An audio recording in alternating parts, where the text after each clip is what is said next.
صلی علی رسوله الکریم اما بعد فاعوذ باللہ من الشیطان الرجیم بسم اللہ الرحمن الرحیم ورفعنا لك ذکرک صدق اللہ العظیم فإن من جودك الدنیا وضرتها ومن علومك علم اللوح والقلم یا من يشفع عند حضرة طه اشفع لنا یا اوجه الشفعاء نظرت الى بلاد اللہ جمعا كخردلة على حكم اتصالي مولاي صلي وسلم دائما ابدا على حبيبك خير الخلق كلهم لا ورب العرش جس کو جو ملا ان سے ملا بڑھتی ہے کونین میں نعمت رسول اللہ کی پاکستان رسول اللہ کی طرف سے وہ نعمت ہے کہ میرے استاد اور میرے شیخ امیر المجاہدین رحمت اللہ تعالی علیہ فرماتے کہ پاکستان اللہ کے رازوں میں سے ایک راز ہے، بڑھتی ہے کونین میں نعمت رسول اللہ کی، پاکستان اللہ کی وہ نعمت ہے، رسول اللہ کی وہ چاہت ہے کہ اگر کوئی شخص یہ کہتا ہے کہ پاکستان کا مطلب کیا، جب یہ کہتا ہے تو اس کا تصور مکین گنبد خضرا کی طرف چلا جاتا ہے۔ تو لا و رب العرش جس کو جو ملا ان سے ملا، محبوب کی بارگاہ سے ہی جس کو ملا جو ملا اس بارگاہ سے ملا۔ میں آپ کو سلام عقیدت پیش کرتا ہوں، اس مقام پر جو آپ کھڑے ہیں یہ آپ نہیں کھڑے، وہ اس بارگاہ سے آپ کو یہاں پر منتخب کر لیا گیا ہے۔ جب میڈیا پر بڑی پابندی، لوگ امیر المجاہدین کا کلپ دکھانے کے لیے تیار نہیں تھے تو ایک اینکر نے لوگوں کو جھنجھوڑتے ہوئے یہ دکھایا امیر المجاہدین کی حیات میں۔ وہ کون سا کلپ تھا جس میں امیر المجاہدین نے قوم کو جھنجھوڑتے ہوئے یہ فرمایا، ارے آزادی کا مطلب یہ نہیں تم پٹاخے چھوڑو، تم سائلنسر جو ہے اس کی آوازیں بلند کر دو۔ اللہ اکبر۔ آپ نے یہ فرمایا اگر ان قربانیوں کا ذکر ہم سے سنو، ہم اگر تمہیں تقریر کریں ہمیں بلاؤ، یعنی امیر المجاہدین کو، تو آپ فرماتے ہیں یہ سن کر پوری قوم رونے لگ جائے گی اور اسے پتہ چل جائے گا آزادی اس طرح نہیں مناتے کہ بے پردہ عورتوں کو باہر نکال کر، آزادی اس طرح مناتے ہیں کہ جب ہم سڑکوں سے نکلے تو رسول پاک کا نام لے کر اور لبیک کی صدا کے ساتھ نکل رہے ہو۔ لبیک یا رسول اللہ لبیک۔ مسلم دو الگ الگ قومیں ہیں، یہ نظریہ، یہ بنیاد بنی پاکستان کی، یہ نظریہ کس نے دیا؟ یہ نظریہ میرے اعلیٰ حضرت عظیم المرتبت امام احمد رضا رحمت اللہ تعالی علیہ نے دیا، یہ آپ کا نظریہ ہے۔ اسی لیے تو یہ کہا گیا کہ پاکستان بنایا ہے، پاکستان بچائیں گے، پاکستان بنایا تھا۔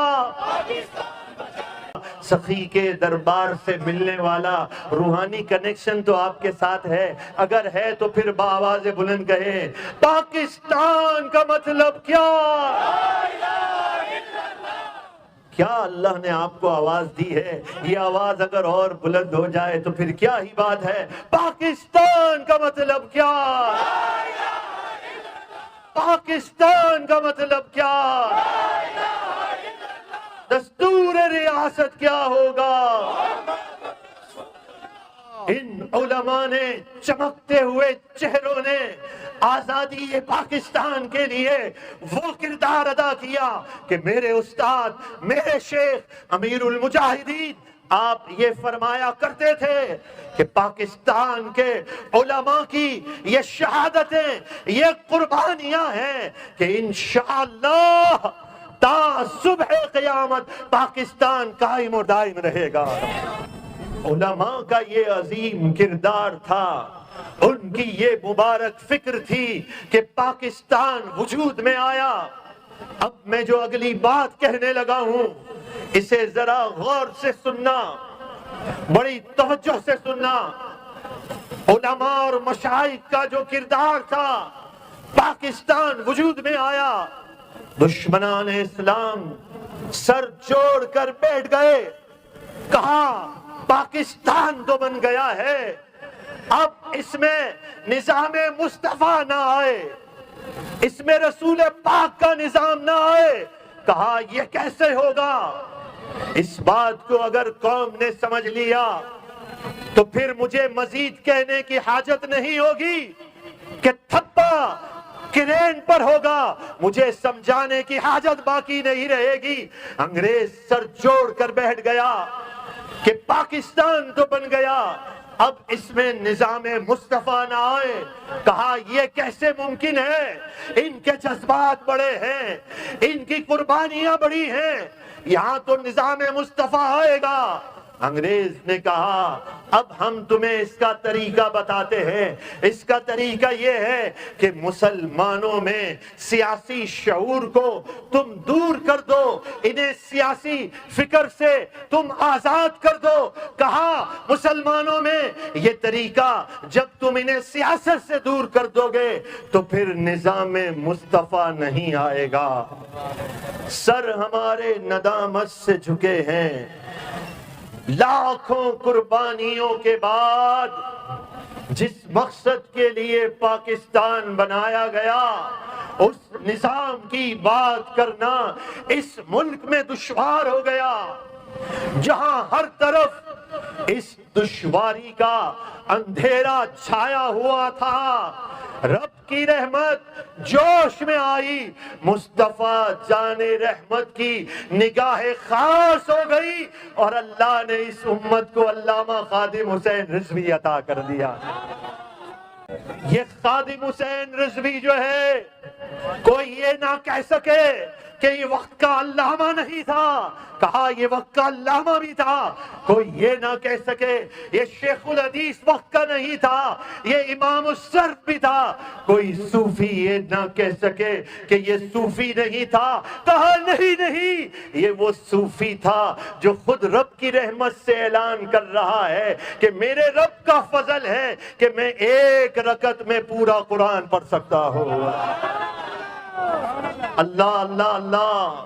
کوئی پھر تمہارے دل میں احساس کمتری نہ ڈال سکے کہ مولانا روڈ بلاک کر کے کیوں کھڑے ہوتے ہو، کوئی ہمارے جذبات سے کھیل نہ سکے۔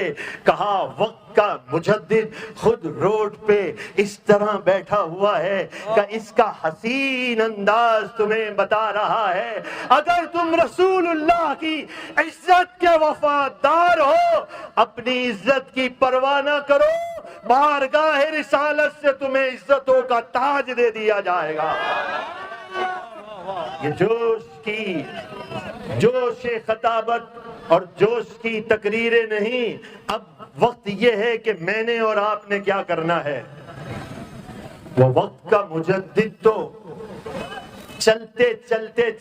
چلتے پاؤں پہ ورم آ کر بخار کی حالت میں فیض آباد پہنچ گیا۔ تو میرے شیخ میرے استاد بڑی پیاری بات فرماتے تھے، آپ فرماتے تھے جب ہم صحابہ کی بات سنتے ہیں تو کیا صحابہ کرام کے بیوی بچے نہیں تھے؟ کیا ان کا کاروبار نہیں تھا؟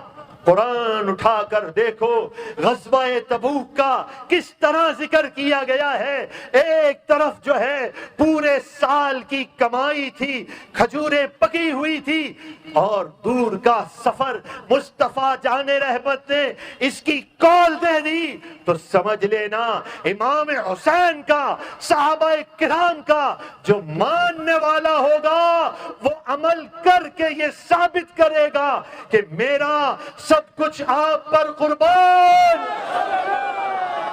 میرا سب کچھ آپ پر قربان۔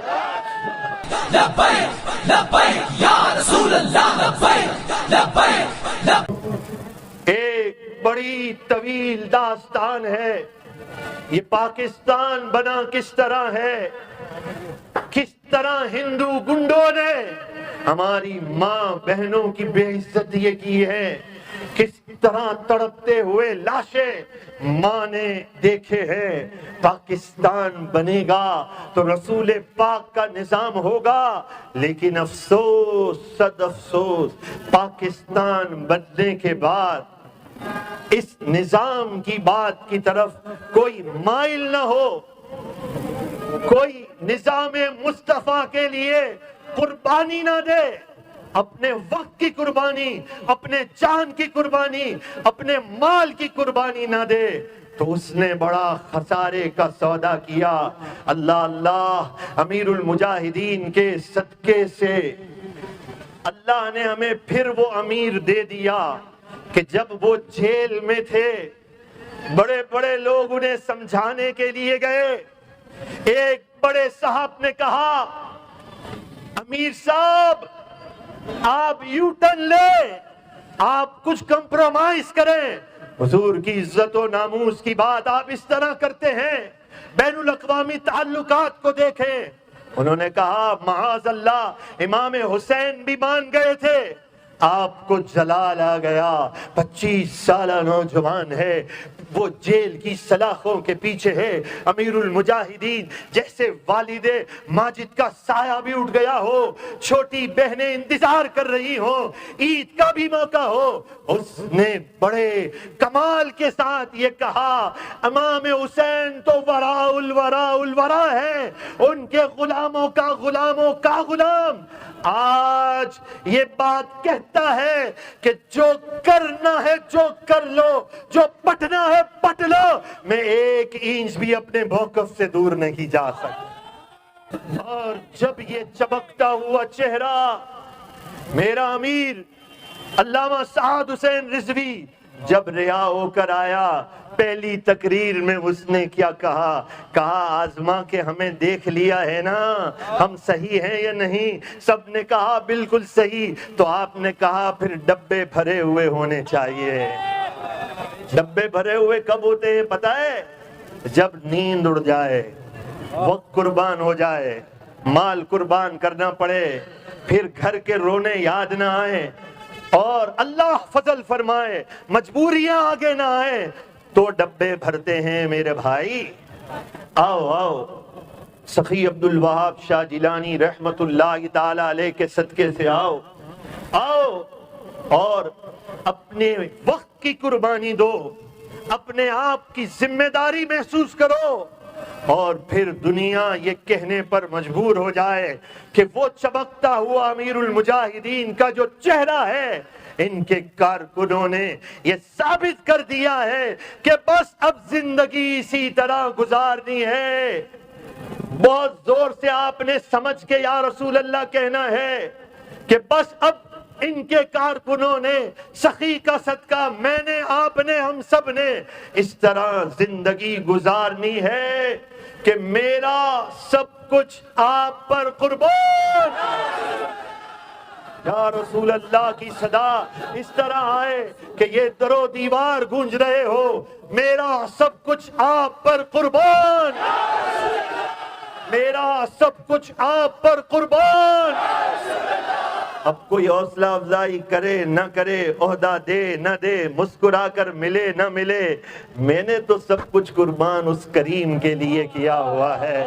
وہ کریم مجھے دیکھ رہے ہیں، میرا وقت بھی ان کے لیے، میری جان بھی ان کے لیے، میرا مال بھی ان کے لیے۔ کوئی نہ دیکھے، میرے آقا مجھے مسکرا کر دیکھ رہے ہیں۔ میں تحریک اور تنظیم کا پابند رہ کر امیر المجاہدین کی مسکراہٹوں کو حاصل کرنا چاہتا ہوں۔ وما علیہ الا البلاغ۔